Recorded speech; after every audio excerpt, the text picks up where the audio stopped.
Presse tuuti mais avant cela Amina Diouf ñu daal di commencer la revue de la presse en ligne toujours ñu daal di koy dooree ak presseafrique.com. Effectivement, on démarre avec presseafrique.com. À ça, une accusation de corruption contre 2 juges du Conseil constitutionnel. L'UMS tape du poing sur la table et met en garde le Parlement. L'UMS vient enfin au secours des juges du Conseil constitutionnel suite aux accusations de corruption du PDS contre les magistrats Cheikh Tidiane Koulibaly et Cheikh Ndiaye. Aucune commission parlementaire n'a compétence pour entendre un magistrat, surtout pour des faits susceptibles de recevoir une qualification pénale et de la compétence exclusive des juridictions répressives. Dans la note, on peut lire qu'aucune commission parlementaire n'a compétence pour entendre un magistrat, surtout pour des faits susceptibles de recevoir une qualification pénale de la compétence exclusive des juridictions expressives. Le Conseil supérieur de la magistrature est l'organe disciplinaire des magistrats, sauf cas de flagrant délit. Les membres du Conseil constitutionnel ne peuvent être poursuivis qu'avec l'autorisation du Conseil. Les décisions du Conseil constitutionnel ne sont susceptibles d'aucune voie de recours. L'UMS appelle tous les magistrats à faire bloc autour des collègues et rappelle aux acteurs politiques de tous bords ayant vocation à diriger l'État, la nécessité réductible de respecter les institutions de la République. Alors ci tënk rek Géda ki nga xam ne mooy l'union des magistrats du Sénégal démb génn nañ benn bataaxal di apporter leur soutien aux 2 magistrats yi nga xam ne dañ leen jiiñ corruption, à savoir Cheikh Tidiane Koulibaly ak Cheikh Ndiaye mi nga xam ne ki nga xam ne mooy le candidat à la candidature pour la présidentielle, à savoir Karim Wade bi nga xam ne dañ bokkul ci yooyee élection dafa ne ñoom ñaar da leen jiiñ corruption. Alors ñoom ñi nga xamal que ni ñoom ñi nga xamal que ni le Conseil supérieur de la magistrature mooy organe disciplinaire des magistrats et bu ñu defee faute foofu lañ leen di attraire, mais amul benn juridiction, amul benn institution fii bi nga xam ne est habilité à entendre fi nga xam ne mooy ces magistrats là. Tout à fait dëgg lañ daal di wax. Alors Fana ci jamono yu nga xamante ne jamono yu toll coow li wulee na ñaay bu baax a baax ba ñu fas yéene daal di def ak commission parlementaire ñi nga xamante ne moo di union des magistrats nag daal di génn daal di àddu ci wàllu wu ni mel maanaam sax nag c'est le moins qu'on puisse attendre de ci jamono yu nga xamante ne naam sax nag ñi nga xamante ne ñoom ay juge lañ ñi leen mën a juger rek wala sax nag ñi mën a àddu ci seen mbir rek mooy ñi nga xamante ni c'est leur père. waaw Géda yaakaar naa ni lépp li nga xam ne moom mooy communiqué ko nu mu tuddati sax magistrat yi bu UMS yi ñoo des magistrats du Sénégal tënk na ko, même bu fekkee sax li nga xam ne moom mooy soutien bi nga xam ne war nañu ko apporter li nga xam ne moom mooy magistrat yi nekk ca conseil constitutionnel xaw na yéex, parce que bu ñu gisee ni le 20 la ñu publier liste bi daanaka teguñu ci sax ay fan. li nga xam ne moom mooy parti démocratique sénégalais bi commencé di jiix jaar ci li nga xam ne moom mooy intégrité juge yi ba jàpp ni sax dafa am ay soupçons de corruption, même si boobu ba léegi nit ñaa ngi xaarandi sax ñu indi li nga xam ne moom mooy ay preuves. ndax ñoom ñoo accusé te ku accuse wax dëgg yàlla war na mën a indi ay preuves yi nga xam ne moom mooy firndeel bi lee tuuma. Conseil nu mu tuddati sax conseil constitutionnel yaakaaruma ni li nga xam ne moom mooy commission parlementaire bala ca assemblée nationale njeexitalam dina nekk mu indi ay leeral ci bile mbir, ndax ils sont pas habilités wala amuñu prérogative pour déglu li nga xam ne moom mooy magistrat yi nekk fële ca conseil constitutionnel.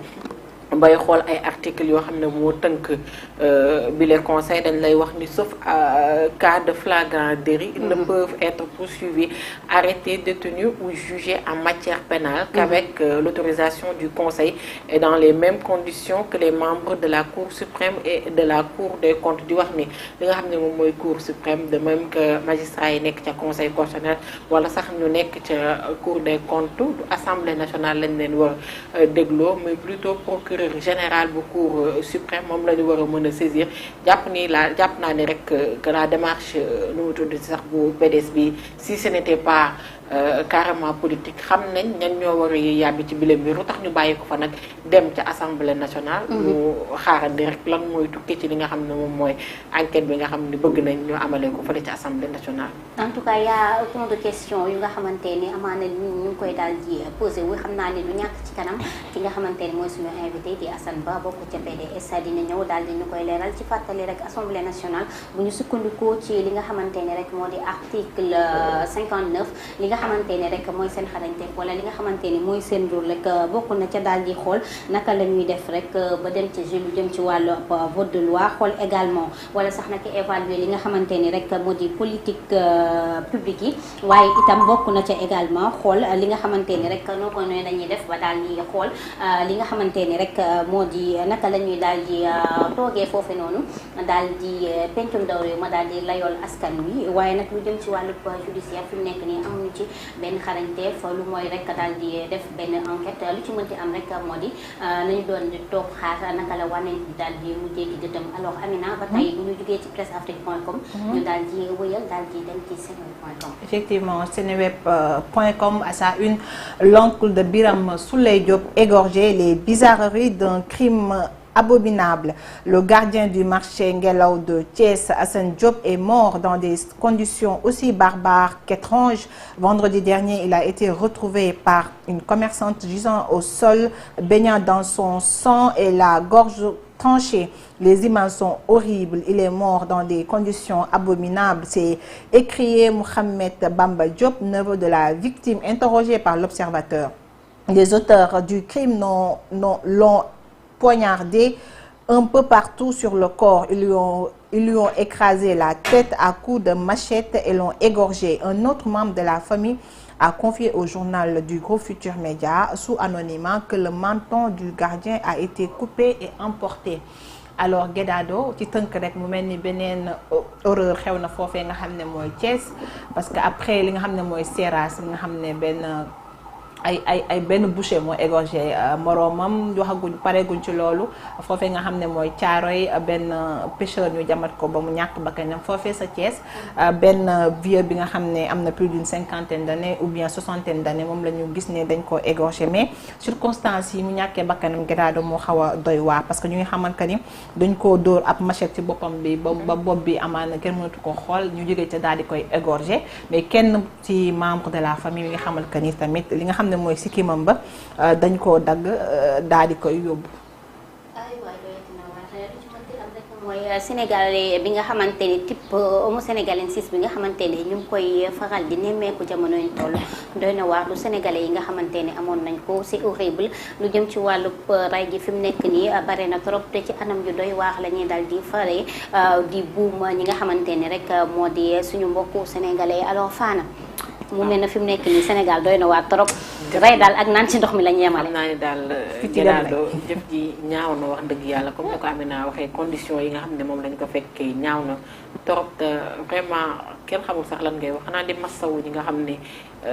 ñoom la bokkal di ko jaale bu baax a baax ndax lii neexul ba neex waaye métti na kenn mënul comprendre lan moo waral sax lii en une semaine nga bëgg ci dégg 3 personnes yoo xam ne égorgé nañ comme ni ko sànq Amina rappelé fële sa Sogas benn boucher nekk foofu moom it égorgé li nga xam ne moom mooy collègue am ci benn affaire boo xam ne daanaka le mobile du crime vraiment ça vaut pas la peine affaire de portable la 10 000 francs mu jox ko 8 000 di sel ko 2 000 ba mu égorgé kii di sax soo déggee témoignage yi tellement que c'est glaçant mu naan ay daf ko égorgé à 2 reprises ñu amaat beneen drame également fële ca Caaroy un autre pêcheur également ren de mboromam Thiès gi sax avant ñuy dégg li nga xam ne dal na kii di ndijaayu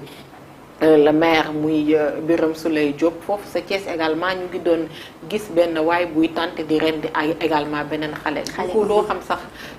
nit ñi lan moo leen xiirtal ci bileme xaw ma dañuy indiwaat li nga xam ne mooy peine de la mort ak dina xaw a doy waaw parce que lii jot na nag waaw parce que li dal li xew Caaroy tamit li xew fële Caaroy daanaka loolu moo ko indi ndax waa ji dafa rendi borom ka nu mu tudd ci sax li nga xam ne moom mooy population bi mer bëgg attaqué waa ji ba bëgg ko rey day indi tooñ ba pare day indi nit ki tooñ ñeneen ñi dañuy fajal seen bopp bañ a bàyyi li nga xam ne moom mooy justice ñu ñu doxal yoon da ngay gis population bi ñu rayee waa jooju ñoom it dañoo mer dem attaqué waa ji ki nga xam ne moom mooy chef de village mi ngi noonu chef de village bi jéem ko sauvé dañ ko mujj taal dañu ko mujj sotti essence bu ko taal li nga xam ne moom mooy néegam du coup dafa mujj sauvé bu bàyyi leen ak waa ji fu mu mujj moom it dafa ñàkkaale bakkanam mu nekk double peine pour les deux familles affaire bi daal kenn mënul comprendre xaw ma nag fu mu nekk nii. jot nañu delloo si peine de mort ku boom bakkan ci sa tayef daal ñu daal di xool naka la ñuy def ba daal di lay boomal sa bakkan ndax nag tiim sa mbokku nit di ko rey te amoo ci benn li nga xamante ni moo di regret ak ci anam yu ñaaw yi nga xamante ni ñu ngi faxal di nemmeeku jamono yuñ toll ñu ngi koy rayee suñu mbokk yi doy na waax bu baax a baax mu mel na nag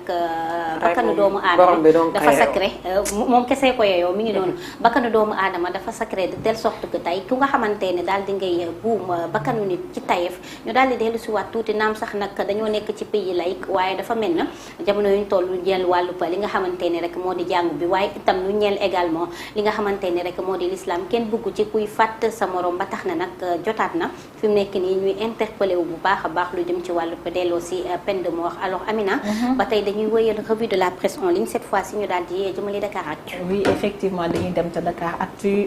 mu ñuy bataaxal ci bataaxalam on peut lire les députés de Benno invités à être attentifs à la requête du PDS. Alioune Sall se démarque et dénonce un coup d'État constitutionnel. Dans l'article, on peut lire que le membre du secrétariat exécutif national de l'APR n'est pas favorable à la commission d'enquête parlementaire contre 2 magistrats du Conseil constitutionnel contre la candidature de Karim Wade. Un acte grave selon l'ancien directeur de la Caisse de dépôt et de consignation qui, dans un entretien avec Dakaractu, indique que cela serait un précédent dangereux pour le Sénégal. Alioune Sall déclare, pour moins grave que ça, en 1993, le Conseil constitutionnel avait été attaqué. Je rappelle ici la mort de Maître Babacar Seye. Tout le monde connaît cette histoire. Personnellement, je ne m'aventurerai jamais à décrédibiliser le Conseil constitutionnel ni à le désacraliser, fera remarquer le coordonnateur départemental de Benno à Guédiawaye qui estime que personne n'a le droit de créer une atmosphère d'hostilité contre le Conseil constitutionnel et contre ses membres, dénonçant la posture de ses camarades de la mouvance qui encourage le PDS dans son objectif de mise en place d'une commission d'enquête parlementaire contre le Conseil constitutionnel. Alioune Sall, qui se démarque, assimile cette décision de coup d'État constitutionnel. Alors, Guédar tënk rek ki nga xam ne mooy Alioune Sall di membre du secrétariat exécutif national de l'APR moom dafa mel ni il prend le contre-pied de son frère Macky Sall qui a demandé aux députés Benno Bokk Yaakaar ñu bàyyi xel li nga xam ne mooy de requête député PDS moom mi ngi jàpp ne mbir moom mooy nekkul lenn lu dul coup d'état constitutionnel mi ngi xamal ka ni moom mi ngi sax rappelé li nga xam ne xewoon na fi en 1993 mi attaque boobu nga xam ne xewoon na foofee sa constitutionnel ba ki nga xam ne mooy maître Babacar Seye ñàkk bakkanam et malgré tout cela li nga xam ne mooy procédure bi dafa continuer woon alors ñuy demander à ce que ñu bañ a décrédibiliser li nga xam ne mooy conseil constitutionnel parce que mën na indi ay jeexital ëllëg fii ci Sénégal. ci décrédibiliser li nga xamante ne moo di conseil constitutionnel sax nag Fana falaa yi sam papa laaj ci bu ñu fàttaliku nag 7 sages yi njiitalum réew mi ci boppam moo leen di daal di tabb ci jamono ji nag mu daal di bëgg ñu daal di def li nga xamante ni moo di commission parlementaire gannaaw nag ba ñu invalider candidature Karim Meïssa Wade ay jege naa leen daal di jiiñ corruption ñaari juges yi nga xamante ne bokk na ci Cheikh Ndiaye ak Cheikh Tidiane Coulibaly bëbëtu njiitalum réew mi jamono ñu toll est-ce que en partie du nekk daal di contredire boppam tuuti. man Gerardo jàpp naa ne li nga xam ne moom mooy indépendance de la justice ngir mu am ci réew mi sax day jafe combat UMS li ci gënoon bari mooy li nga xam ne moom mooy le président de la République Macky Sall di siège li nga xam ne moom mooy conseil supérieur de la magistrature loolu bokkoon na ci seen combat yoo xam ne pour xeex li nga xam ne moom mooy indépendance de la justice daanaka sax mën nañoo wax ne loolu moo fa jëlee ki nga xam ne moom mooy Souleymane Teliko teg fa ki nga xam ne moom mooy successeur am ndax yàgg na di xeex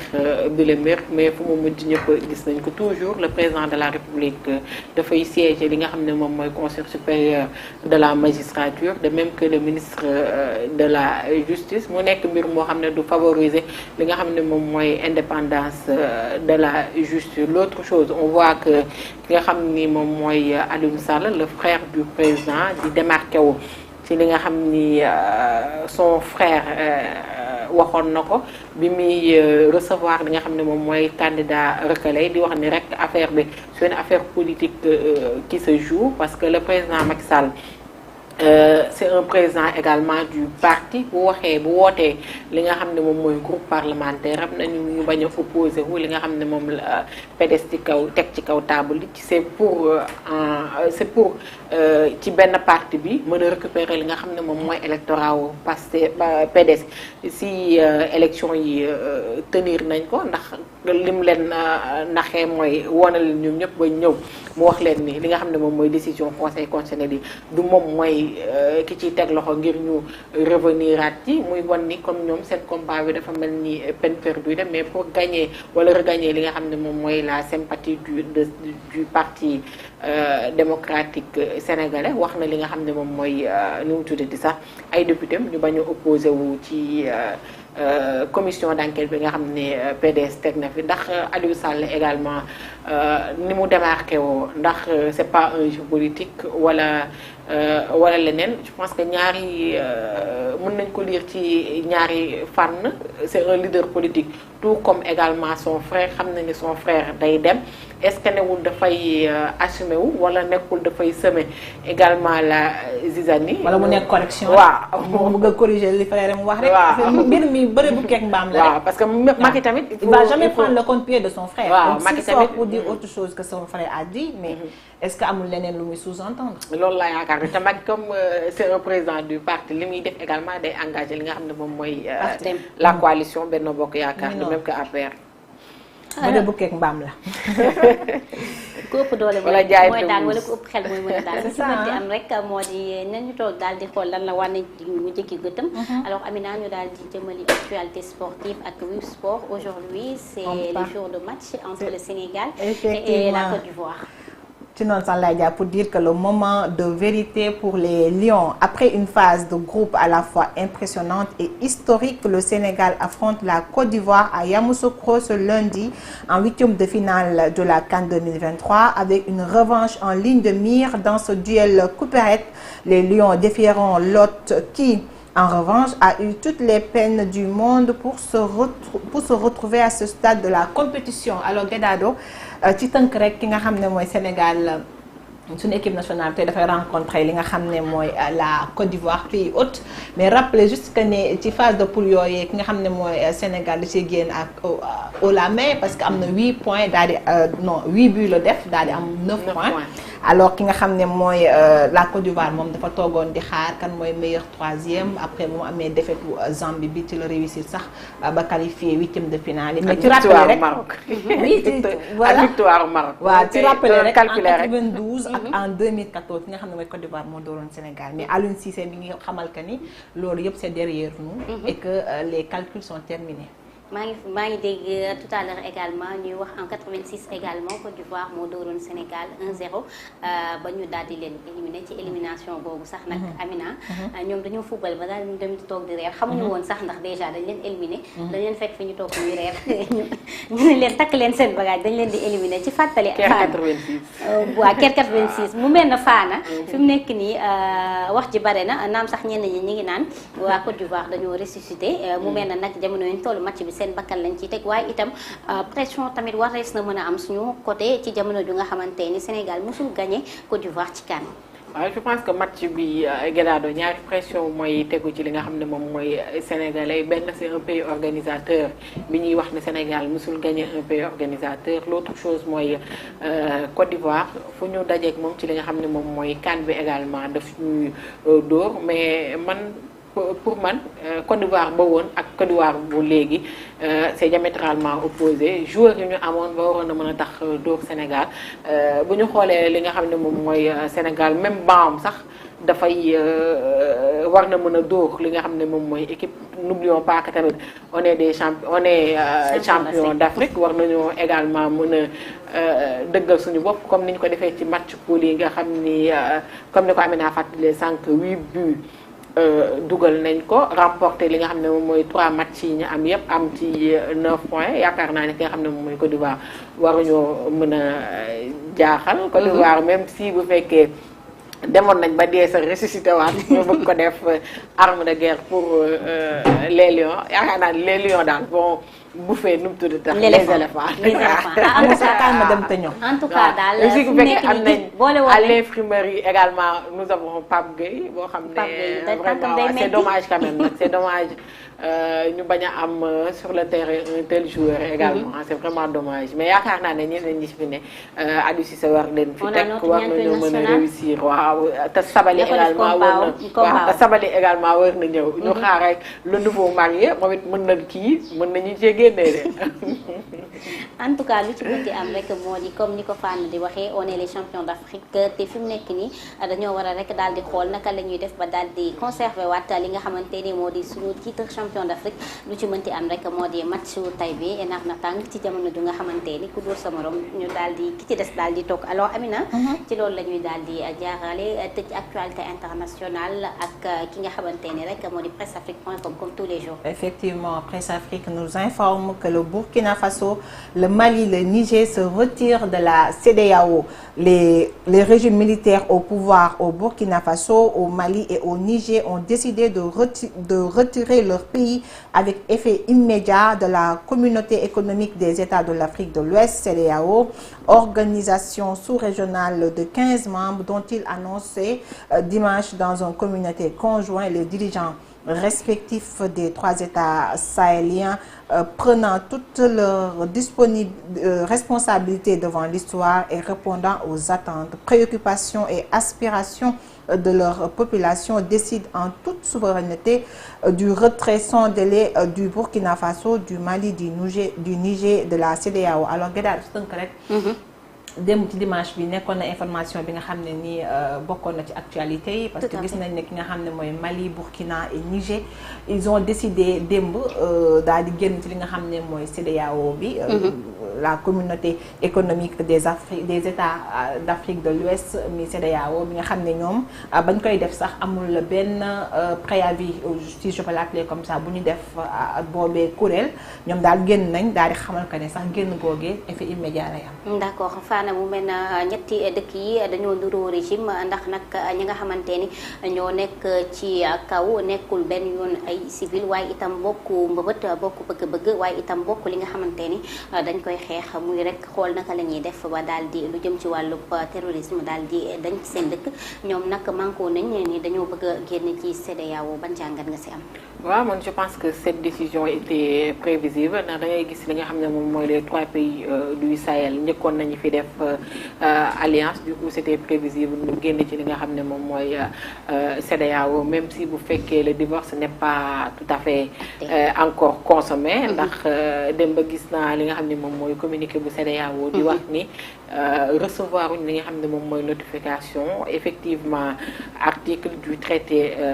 révisé de la CEDEAO l'article 91 qui prévoit un délai d'1 an pour matérialiser le retrait souhaité par l'un des États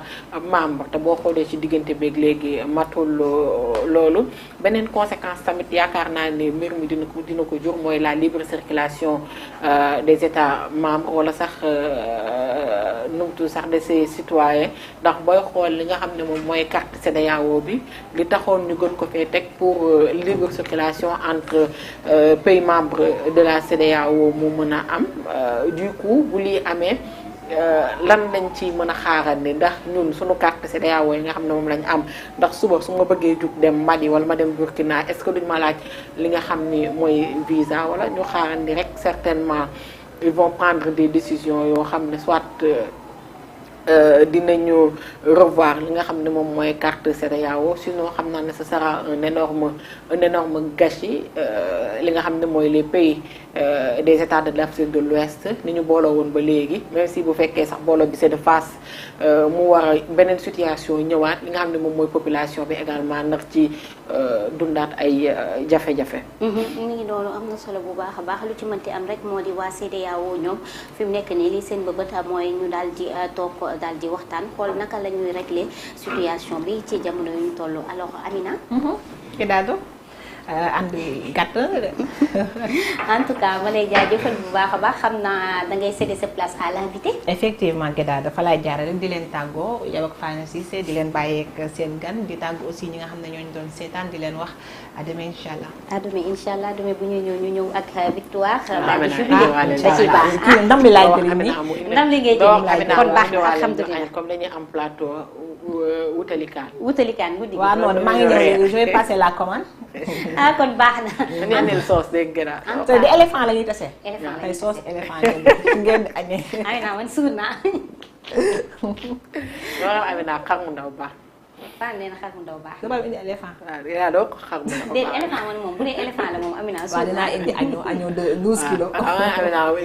bàyyil agneau rek daa mel ni moo gën ñu mën a reesal. agneau 12 kilos bi kan maa ngi koy commandé léegi. d'accord di ko jaajëfal bu baax a baax léegi bu jugee ñu daal di dalal suñu gan Assane Ba bokk ci PDS moom nag dañ fi daal di fas yéene dalal waxtaanee ak moom lu ñeel wàllu politique léegi gi lay doon après son installation.